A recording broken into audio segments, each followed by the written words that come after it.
¿Ese es el mismo gallo de la semana pasada?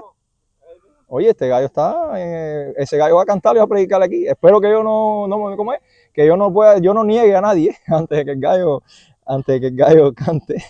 Déjame buscar aquí hoy traje la tabla porque el otro día los papeles se me volaban. Ay, Señor. A veces nos creemos que la vida del cristiano empieza cuando te mueras. Ay, tú tienes tanta vida para esperar la esperanza de que Cristo venga. No. Lo que pasa es que la vida del cristiano empieza a ser feliz, no fácil, pero a ser feliz cuando uno conoce a Dios. Por eso que la canción anterior dice, hay una parte que decía que tú eres mi presente y mi futuro. Algo así decía ese tema. Y vamos a hablar hoy de algo que todos quieren en la vida, el perdón. Yo sé que la semana pasada el tema era un poco violento, porque cuando tú hablas de la Biblia, indudablemente hay un mensaje que es malo y un mensaje que es bueno. El mensaje malo es que todos somos pecadores, estamos embarcados, como decimos en Cuba, estamos fritos y puestos a sartén. Y ese es lo que nos permite a nosotros entender y recibir el mensaje bueno. Si ahora viene un paciente a mi consulta con drogadicción o con cualquier tipo de dependencia o con un cáncer, cualquier condición médica, pero él no acepta su condición, por supuesto que el tratamiento nunca lo va a aceptar. Y eso es lo primero que tenemos que aceptar nosotros. Ahora, lo difícil o quizás lo incomprensible muchas veces es el perdón que Dios nos da a pesar de que nosotros no lo merecemos. Yo recuerdo en Facebook, cuando yo empecé a publicar cosas de la iglesia, eso, un amigo en Venezuela me dijo, oye, ¿y dónde dejas toda esa vida tuya pasada? Me puso otra cosa más grosera, ¿no?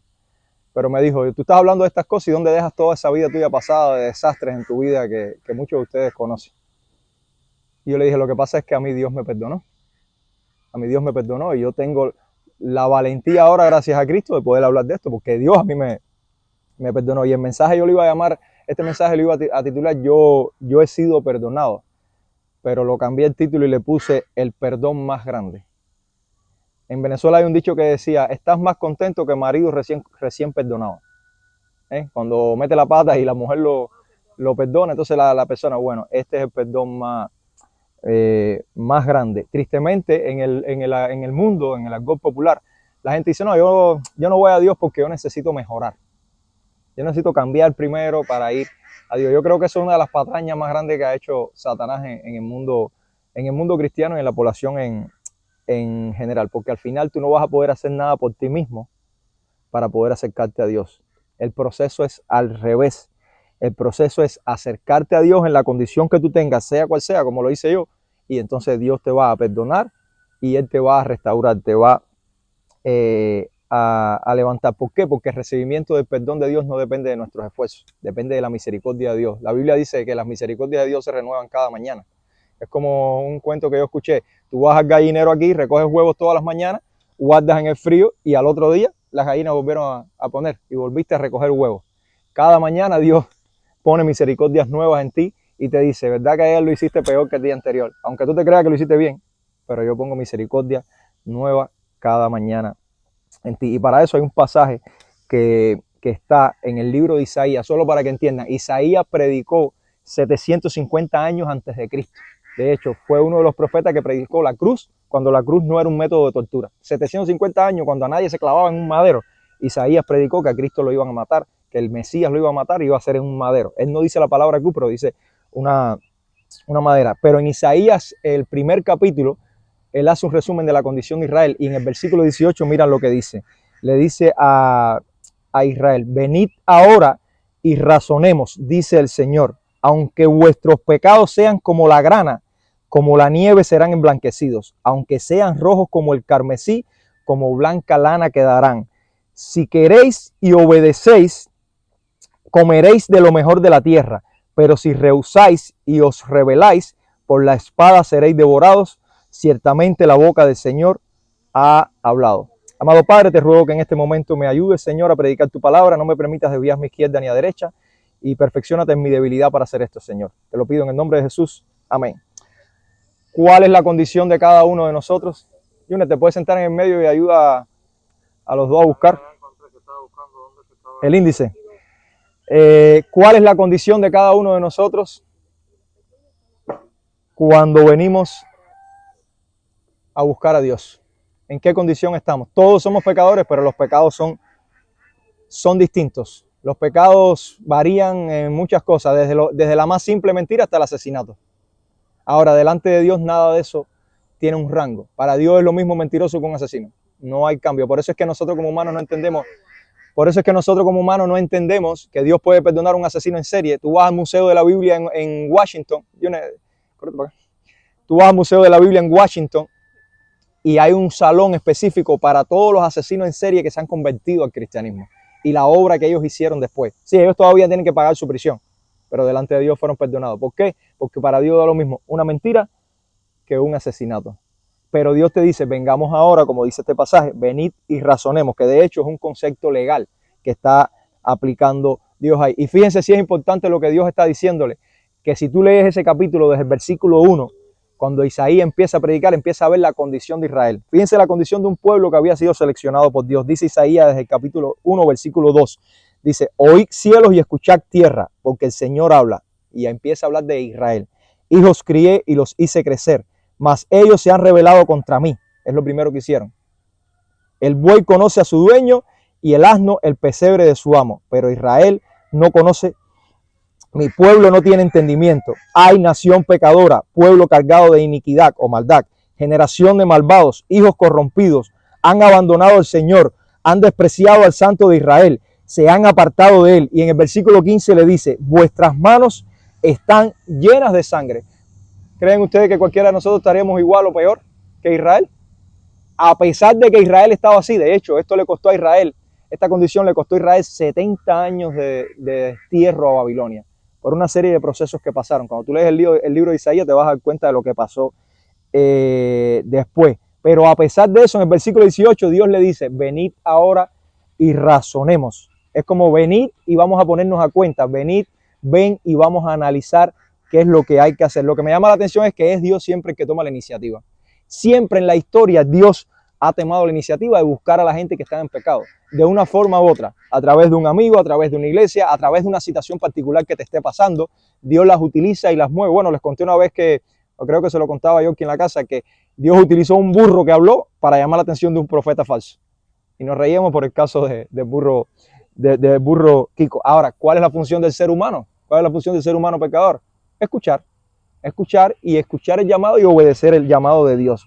Fíjense la demostración. En este pasaje Dios busca a Israel a pesar de sus locuras. Un pueblo que tenía las manos manchadas de sangre. Cuando Él dice, aunque tus pecados sean como el carmesí, representa el rojo de la sangre. Yo los voy a limpiar y los voy a poner como la blanca lana. Pero si ustedes recuerdan el pasaje que estudiamos la semana pasada en Génesis, Adán pecó comiendo la manzana, ¿correcto? ¿Qué hizo Dios? Salió a buscar a Adán. Adán se escondió. Y Dios le dijo, Adán, ¿dónde estás? ¿Ustedes creen que Dios no sabía dónde Adán estaba? A Dios es omnisciente, Dios lo conoce todo, pero le estaba dando la oportunidad de decirle, estoy aquí, y de arrepentirse. Y más adelante le pregunta en Génesis 3:11, le dice, ¿quién te dijo que estabas desnudo? Porque le dice, estoy desnudo y me escondí. ¿Quién te dijo que estabas desnudo? ¿Acaso has comido del árbol que te mandé que no comieras? ¿Usted cree que Dios no sabía todas esas cosas? No, Dios le estaba dando una segunda oportunidad a Adán para que se arrepintiera, pero el hombre es caprichoso. ¿Ustedes saben lo que hizo Adán? Le dijo, no, la mujer que tú me diste. Adán pasó la bola, como no sé cómo decimos en Cuba ahora cuando tú pasas la papa caliente. No, la mujer que tú me diste me hizo comer. Y así empezamos a pasar la culpa. A todos nosotros nos pasa igual. Cuando hacemos algo malo empezamos a culparlo. Nuestras circunstancias, o la forma en que yo nací, o la forma en que me criaron mis padres, o yo soy así desde chiquitico, o mi abuela me malcrió, o whatever. No, lo que nosotros hacemos en la vida se nos pasamos culpando a los demás, en vez de mirarle en nuestro interior. Y es verdad, por ejemplo, que hay personas que, por ejemplo, yo conozco personas que llegaron a la homosexualidad y tuvieron un trastorno cuando niños, fueron violados y estas cosas, ¿no? Ok, eso te pasó en el pasado, pero ahora tú tienes la oportunidad de cambiar tu vida. Ahora tú tienes la oportunidad de transformar tu interior y decir, yo estoy mal, tengo que arrepentirme y coger el camino correcto. O sea, tu pasado no te define tu nueva relación con Dios. Pero les voy a contar una historia bíblica que casi todos conocen, o por lo menos conocen al personaje. ¿Conocen a David, el que le dio la pedra en la frente al gigante? Bueno, David dice que tenía un corazón conforme a Dios, pero David no era perfecto. Pecó en miles de cosas. Cuando tú vas al capítulo 12 o el 11 del segundo libro de Samuel, ahí empieza una historia en que David tenía que ir a la batalla cuando los reyes de Israel iban a la guerra, cuando todo el mundo peleaba y el rey cometió el pecado de quedarse en casa, la pereza. Si tú eres la cabeza, usted tiene que ir al frente. ¿Qué pasó cuando David se queda en casa? Se pone a caminar su tejado del castillo y ve en el patio de allá lejano una mujer bonita bañándose. No esperen que los baños eran baños abiertos. Ve una mujer bonita bañándose y le llama la atención. Kiko, hoy vas a predicar de nuevo. Y dice que la vio hermosa y empezó a indagar. Así empezamos nosotros a veces cuando miramos cosas inadecuadas en el teléfono, de lo cual yo también me declaro haber sido culpable de eso alguna vez. Y empezamos a buscar, empezamos a mirar y a mirar.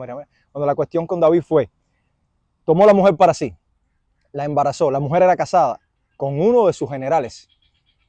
Mandó a buscar al general para ver si el general se acostaba con la mujer y fingía que él había sido el culpable del embarazo. El general, como hombre justo, no se acostó con su esposa porque dice que su ejército estaba en la batalla y él no iba a acostarse con su esposa mientras su ejército estaba allá.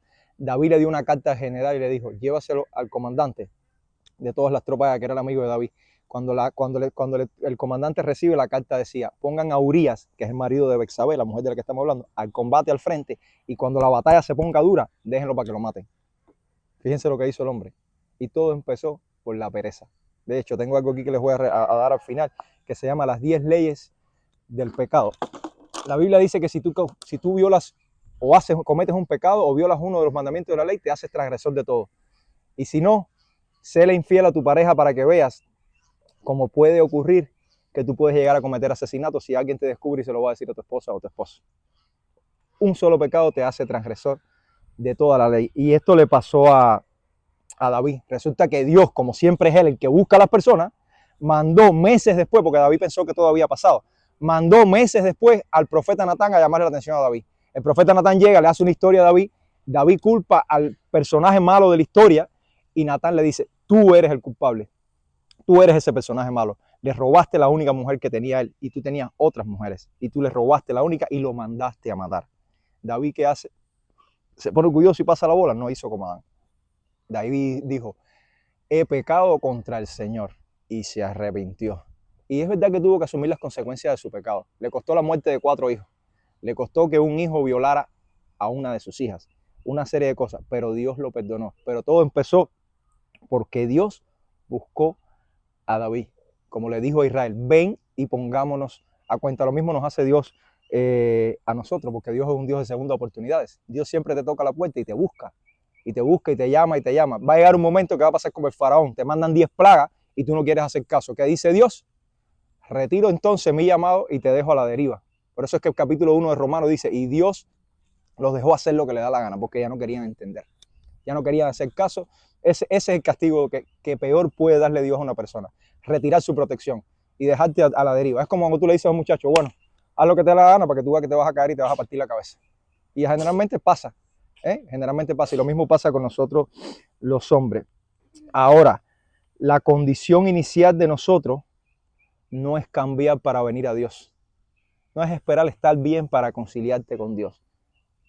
Pero sí hay una condición para acercarte a Dios. ¿Cuál es la primera condición? Este profeta que habló de la muerte de Cristo, en el capítulo 57 de Isaías, miren lo que dice. Miren lo que dice. Ciertamente, hablando de Cristo, Él llevó nuestras enfermedades en la cruz, dice. No dice la cruz aquí, dice en un madero más adelante. Y cargó nuestros dolores. Con todo nosotros le tuvimos por azotado, por herido de Dios y afligido. Mas Él fue herido por nuestras transgresiones, molido por nuestras iniquidades. El castigo por nuestra paz cayó sobre Él, y por sus heridas hemos sido sanados. Todos nosotros nos descarriamos como ovejas, nos apartamos cada cual por su camino, pero el Señor hizo que cayera sobre Él la iniquidad de todos nosotros. Oye, 750 años Él estaba describiendo algo que iba a pasar. Yo estoy seguro que Isaías no estaba bien claro. Los profetas lo que hacían era decir lo que Dios le decía en el tiempo de revelación. Eso es lo que ellos hacían. Pero Él estaba diciendo, algo va a pasar y alguien va a morir por nosotros. Alguien que Dios va a enviar va a morir por nosotros, por nuestra culpa. Por nuestra culpa. Y esa es la primera condición para poder recibir el perdón de Dios. Arrepentirse, aceptar la fe de esto que está diciendo Isaías y que pasa mucho más adelante. Y ya Oli leyó, casualmente ella seleccionó el mismo pasaje que yo tenía, Romanos 3, del 21 en adelante, donde dice que por lo que hizo Cristo en la cruz, nosotros hemos sido justificados. ¿Qué cosa es justificado? Si tú faltas a clase y llevas tu justificativo, el maestro te justifica, tu ausencia, ¿no? Y así mismo pasa más o menos delante de Dios. Dios te hace, la justificación de Dios es parecida, pero no es lo mismo. Dios te hace moralmente aceptable delante de Él. Ninguno es perfecto, pero cuando tú crees en Cristo, tú te arrepientes y crees, Dios te hace moralmente aceptable, es como que te cubre. Por eso la Biblia dice que cuando tú vas a acercarte a Dios, tú vas cubierto con la sangre de Cristo, habiendo entendido el mensaje de salvación, habiéndolo interiorizado y habiéndolo aceptado por fe. A veces lo queremos aceptar por conocimientos intelectuales, pero no es así.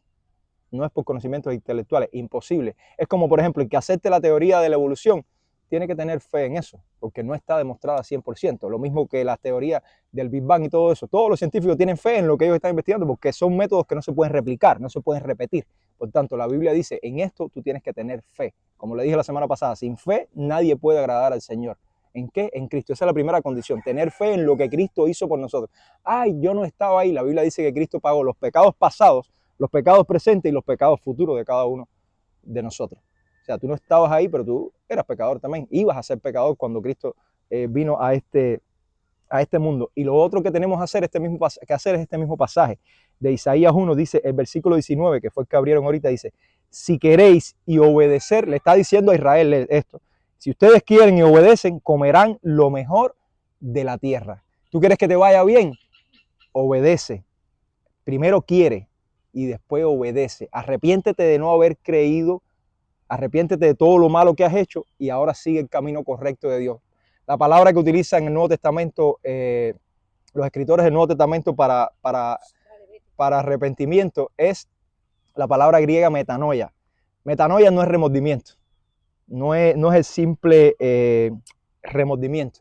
Metanoia es que tú vas en este camino haciendo las cosas mal y usted gira completamente en esta dirección. Yo pongo la cruz siempre que la traigo y miro la cruz. Vas directo a lo que Dios. Tú eras un rebelde contra Dios y ahora te arrepentiste y vas en dirección a Dios. Tú no tenías voluntad para hacer las cosas de Dios y tu mente no estaba dirigida en las cosas de Dios. Entonces tú cambias de mente y te diriges a buscar las cosas de Dios. Eso es lo que quiere decir el arrepentimiento verdadero. Y después que tú te arrepientes y crees, entonces tú estás dispuesto o listo, ¿para qué? Para recibir el perdón de Dios. ¿Qué te corresponde hacer en ese momento?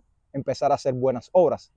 Pero no es solamente hacer buenas obras. Esto es un amigo, menos mal, creo que ustedes no lo conocen. Voy a hacer la historia porque no la conozco. Mi amigo le pegaba los tarros a la mujer y después, en compensación, él sacaba siempre a su mujer a comer o le compraba regalos bonitos y todas esas cosas. ¿Ustedes creen que eso es arrepentimiento? No. Judas entregó a Jesús. Y hay una frase en la Biblia que dice, y Judas se arrepintió. La palabra original que se utiliza en griego no es metanoia, es metamelomai. Y eso quiere decir remordimiento. Él tuvo... No, le asustó. Le asustó. Ven para aquí adelante conmigo. Ponte ahí, mira, en esa esquinita. Entonces, él lo que tuvo fue remordimiento. De hecho, lo que hizo Judas, que fue, se ahorcó. Que hizo Pedro en contraposición, se arrepintió y fue a Cristo. Ahí sí aplica la palabra arrepentimiento. Entonces, una de las cosas que tenemos que hacer es empezar a hacer buenas obras y dejar de hacer las cosas malas que nosotros hacíamos. Miren cómo dice este mismo pasaje de Isaías 1, dice, en el versículo 16, dice, lavaos, ustedes creo que tienen otra versión, lavaos y limpiaos, quitad la maldad de vuestras obras delante de mis ojos, cesad de hacer el mal. Y esta es la palabra que más me gusta en el versículo 17, dice, aprended, la frase, aprended a hacer el bien. Una persona mentirosa dice mentira hasta por gusto, sin necesidad. El que es mentiroso dice mentira sin necesidad. A ti te llaman por teléfono, dile que no estoy. Y estás ahí, no estás haciendo nada y puedes responder. Usted llegó tarde a la escuela o al trabajo porque pasó algo, pero usted miente eso. Aprende a hacer cosas malas. Sin embargo, Dios le dice al pueblo, ejercítate, aprende para hacer cosas buenas. Mire cómo Pablo le dice a Timoteo, en su primera carta, capítulo 4, le dice, Pablo era un discípulo de él que había dejado una iglesia específicamente pastoreando, y le dice, disciplínate a ti mismo para la piedad. Fíjate, entrena de tú mismo. La piedad es hacer las cosas correctas, agradables a Dios, pero es un entrenamiento diario. Nosotros luchamos contra nuestros pecados todos los días y estamos disciplinándonos constantemente. Eso no se va a acabar de que te mueras o si Cristo viene antes. O sea, el cristiano no es perfecto. ¿No? El que lo pinte perfecto es un gran falso, porque nadie es perfecto. Dice el versículo 8 de Timoteo, dice, porque el ejercicio físico aprovecha poco, pero la piedad es provechosa para todo, pues tiene promesa para la vida presente. ¿Ven lo que estamos hablando? La piedad, actuar correctamente delante de Dios, tiene esperanza, tiene promesa para la vida presente, como estás viviendo, y también para la vida futura. Y en Filipenses 4, cuando Pablo le escribe a esa iglesia, dice lo siguiente: por lo demás, hermanos míos, todo lo que es verdadero, fíjense que no es solamente las acciones, es nuestros pensamientos. ¿Cómo actúa así? Hay mucha gente que sabe, fulano es buena persona. ¿Y cómo están sus pensamientos en el interior? Nosotros no los conocemos. Yo no conozco cómo piensa la gente. Yo no conozco cómo piensan mis pastores. Yo solo conozco cómo pienso yo. Pero Dios sí conoce cómo pensamos todos. Por eso es que Pablo dice: hermanos míos, en todo lo que es verdadero, todo lo que es digno, todo lo que es justo, todo lo que es puro, lo amable, todo lo honorable, si hay alguna virtud o algo que merece elogio, en eso meditad. Estás pensando constantemente, entrenarte constantemente para hacer el bien. Y la pregunta es: ¿qué tenemos nosotros, cada uno de nosotros, que eliminar en las vidas de nosotros? ¿Qué tenemos que limpiar? Cuando yo me pongo a predicar, a veces yo trato de, sobre todo cuando hay personas que quizás uno conoce, ¿no? Cuando tú llevas tiempo en una iglesia, conoces a la gente. Y cuando conoces a la gente, conoces de las patas que coge a la gente. Entonces, cuando tú predicas, corres el riesgo de decir algo y que la gente se lo tome personal. Entonces, yo siempre empiezo por mí para que la gente no me pida. No diga: no, es que dijiste algo para mí. Bueno, si yo lo dije para ti, como dicen en Venezuela, si comiste ají y te picó, Dios te está hablando, no soy yo. ¿Qué tengo yo que eliminar de mi vida? Bueno, quizás el orgullo. ¿Qué pasa con la mayoría de los predicadores? Que cuando las obras empiezan a creer, nos creemos que somos orgullosos y nos creemos que somos nosotros los que estamos haciendo crecer una obra. Y no somos nosotros, es Dios. A veces nos creemos espiritualmente superiores a los demás, porque tenemos más estudio, porque tenemos... Y no somos nosotros, es Dios. Son cosas que uno tiene que eliminar. Quizás puede ser, por ejemplo, vivir contento con lo que Dios nos ha dado. A veces nos pasa mucho.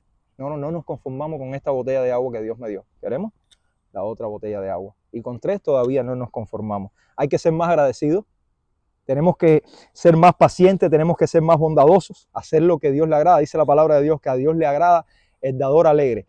Quiere decir esto que si alguien está en una iglesia o alguien pertenece a un grupo religioso, de lo cual yo no hablo mucho de religiones, porque como Emanuel le decía, ayer fuimos a predicar al parque, Emanuel le decía a la mujer: no, nosotros solo seguimos a Cristo, aunque nos reunimos en una iglesia, pero es que no nos gusta hablar de religión porque los religiosos fueron los que mataron a Cristo. Entonces, una de las cosas que uno tiene que hacer es agradecido con lo que Dios te dio y tener un corazón dador alegre, porque Dios ya te ha dado mucho. Y eso tiene que ver con todo, con recursos, con tiempo, emplear tiempo para Dios, a las personas que lo necesitan. ¿Qué más hay que hacer? Ser más humilde, de los cuales muchos de nosotros cadecemos. ¿Qué más hay que hacer? Tener más autocontrol en nuestra vida. ¿Qué más hay que hacer? Servir más a los demás. ¿Qué hay que ir sacando? El maltrato a nuestras parejas. A veces creemos que el maltrato es solamente físico, pero también lo maltratamos de palabra. La ira constante, la mentira, el querer sacar ventaja siempre o ganancias injustas cuando hacemos cualquier negocio. Eso por lo menos a mí me pasa, trato de sacar, si voy a hacer algo, sacar el máximo. ¿Entiendes? Ahora tienes que limitarte, en mi caso, de que no vayas a sacar el máximo el negocio, que es muy correcto, pero a beneficio del otro. El alcohol, el vicio, todas esas cosas son las cosas que Dios nos manda a eliminar. Y dice la Biblia que Dios es tan fiel para perdonar, que dice incluso si tú asesinas, dice, aunque vuestros pecados sean como la grana, que es el color rojo que le da, te los va a poner blanco como la nieve. Blanco, blanco, blanco como la nieve. Aunque sean como rojos como el carmesí, como la blanca lana quedarán, porque Dios es fiel. Juan, la primera carta de Juan, capítulo 1, versículo 9 dice: si confesamos, esa es otra cosa que no nos gusta hacer. Nosotros no tenemos a veces ni la valentía para acercarnos tranquilito en el cuarto y decir: Señor, perdóname esto. Mucho menos para pedirle perdón a quien cometimos el pecado, que pueden ser muy variados, pero dice la Biblia que si confesamos nuestros pecados, Él es fiel y justo para perdonar nuestros pecados y limpiarnos de toda maldad. Y miren lo importante: si decimos que no pecamos, le hacemos mentiroso a Dios. Si Dios dice en su palabra que todos han pecado y todos están separados de la gracia de Dios por nuestro pecado, y nosotros decimos: pero yo no peco, estamos contradiciendo a Dios, entonces estamos diciendo que Dios es mentiroso. Y lo primero que tiene la Biblia es que Dios nos dice que Dios no es hombre para mentir. Ahora, como dije al inicio, el tema es el perdón más importante, es recibir el perdón de Dios. Podemos recibir perdón de todo el mundo, pero si no tenemos perdón de Dios, estamos embarcados. Yo no sé cómo la gente puede dormir tranquilo haciendo cosas que no le agradan a Dios. Yo por lo menos pienso en eso todos los días. Y uno de los beneficios es que viviremos. Dice la Biblia que nosotros estamos muertos, caminando, así como estamos, pero muertos en nuestros delitos y pecados. Delante de Dios estamos muertos, completamente separados de Dios. Y cuando tú te arrepientes y recibes el perdón de Dios, la Biblia dice que lo primero que tú vas a hacer es vivir. Miren este pasaje que voy a leer de Ezequiel 33.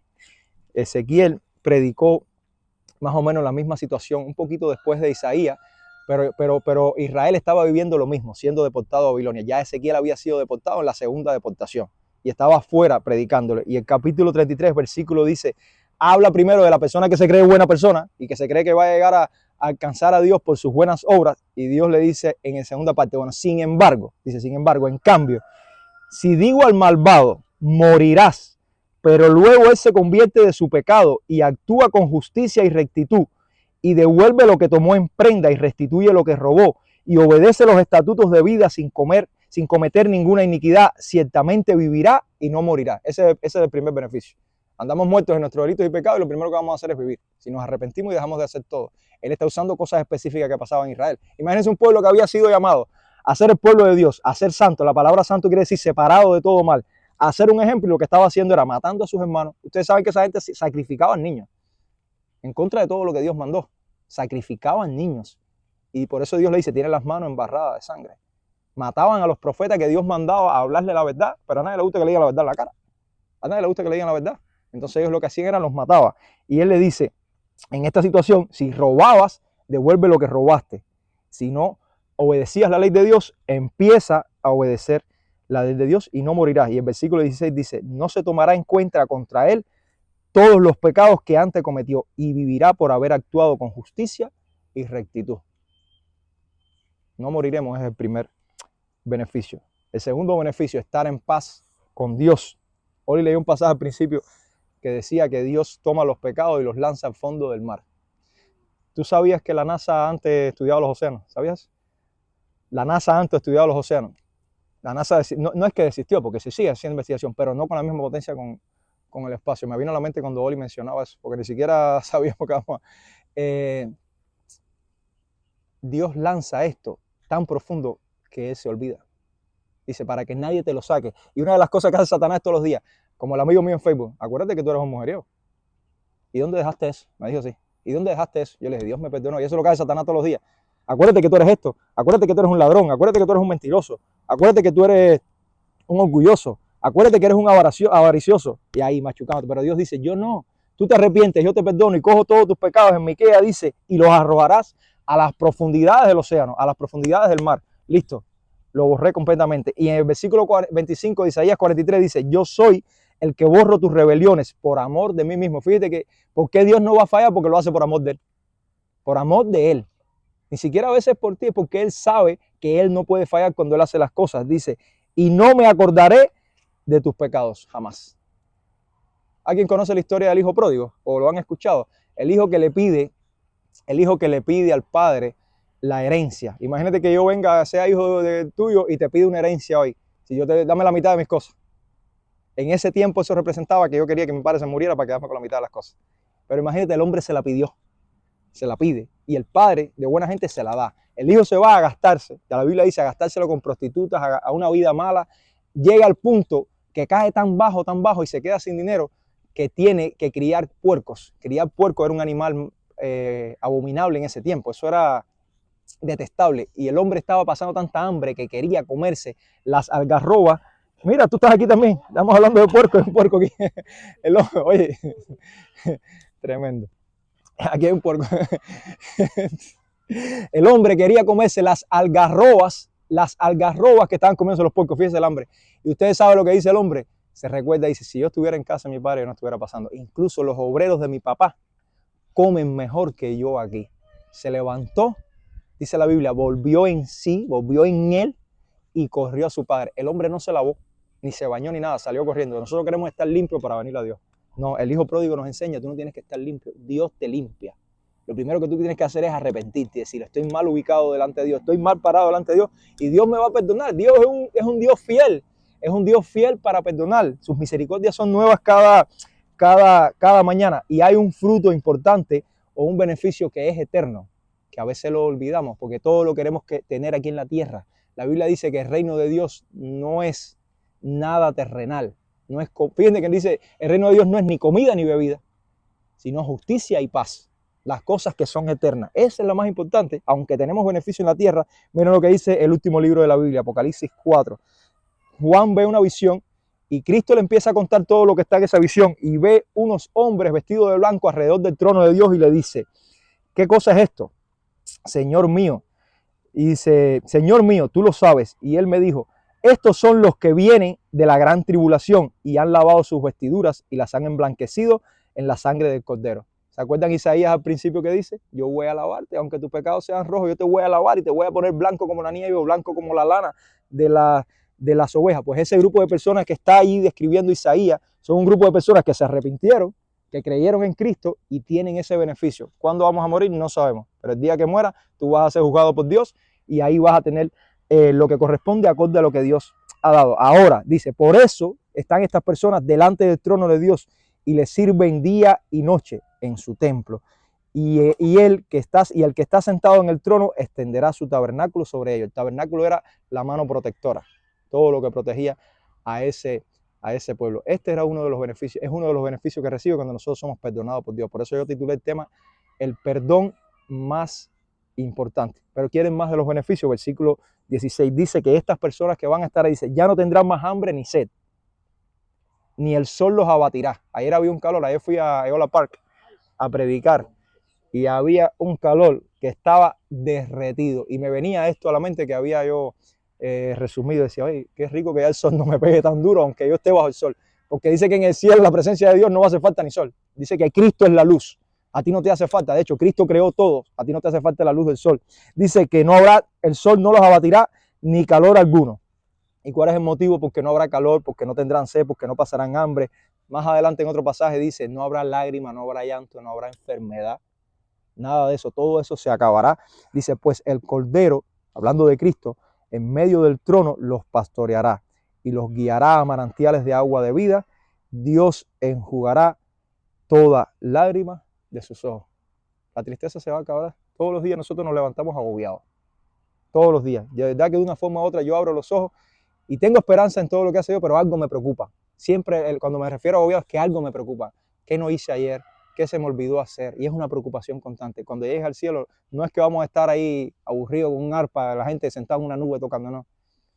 De hecho, no, la discusión general es que si el cielo va a ser en la tierra o va a haber un espacio especial para Dios. Hay dos grandes versiones con respecto a esto. A mí no me importa donde sea. A mí me importa lo que dice la Biblia. Que donde sea, todo esto se va a acabar. Todos los que han sido perdonados por Dios se va a acabar. ¿Cuándo va a ser? Yo no sé. La Biblia dice que hasta que el último escuche el Evangelio de Jesucristo, Cristo va a venir. Y estos son los tiempos de eso. Date cuenta que hoy tú estás hablando, hoy estamos grabando y yo no sé dónde va a parar este mensaje. A mí me han escrito personas por Facebook que yo ni me acordaba de que ellos existían por una simple palabra que yo publiqué en Facebook. El COVID hizo que el Evangelio se regara por todo el mundo, hasta las tribus indígenas. Todo el mundo trancado en sus casas, pues la gente activó las redes sociales y el mensaje se dio. O sea, el tiempo cada día está más cerca.